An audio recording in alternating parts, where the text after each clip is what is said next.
Everybody wants to be great. Yes. There was 5 consecrations, and none of them were above 25. And I said, they said, would you take part? I said, absolutely not. Come on. Because if I can't chase and trace your lineage, where you come from, your genealogy, you have no history in this. And now we have all these bootleg prophets. Because you gave one good, clear word, and people fell out one time. You're now the prophet of the hour. And now the internet has become the easiest way to promote your own self. Nobody else have time to praise you because you're going to upload your own stuff and praise your own self. I ain't got no help in here. I preached the house down. Don't nobody know because none of us was there. I need some help in here. And if 5 of them were your friends and 5 of them were hollering, there's only 8 in the church. Come on, somebody. The majority went. But when you have to preach and minister to an atmosphere that is anti-you,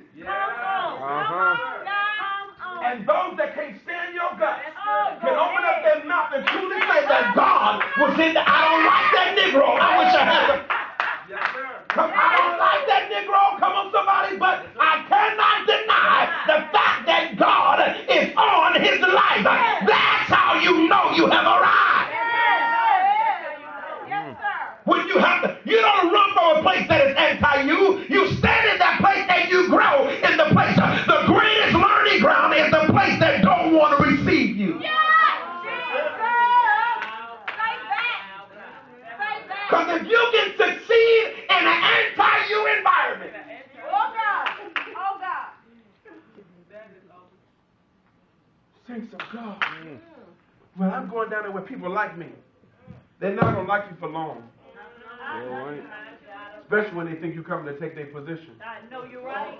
That's right. I ain't got nobody talking back to me in here. Come on, you the next singer, you the next superstar, and they've been sitting here for 20 years singing, and now all of a sudden you come in and you get to start, they're going to hate your guts and they're going to kill you every chance you get. I need somebody to talk back to me when you know I'm right.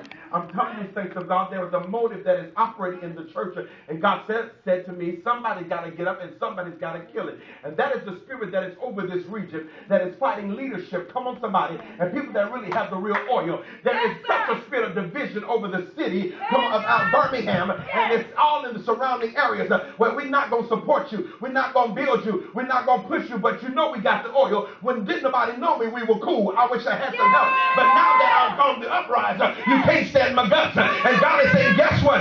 You got to go when there is no support. You got to cry when there is no help. You got to do what I called you to do, because when I called you, wasn't none of them there. I need somebody to talk back in here. When you're on your face and you were crying out because I was afflicting your flesh to bring oil out of you, wasn't none of them people that was praising you there. Look at your neighbor, neighbor, I got to obey God. Even if I got to sever relationships, I got to obey God. Even if I got to disconnect from people that I've been familiar with for years, I got to obey God. Even if I got to run away from everything that was kind to me. Look at your neighbor, see, my season is turning, and I'm getting ready to move into another octave. I got to open up my mouth and declare that this is my season. Because if you can't walk alone, then you can walk with the multitude. I need somebody to talk back up in here. Yeah! Look at your neighbor and say, I'm master walking alone. I'm master being by myself. Preach, Apostle. I have to pray alone. I have to intercede alone. I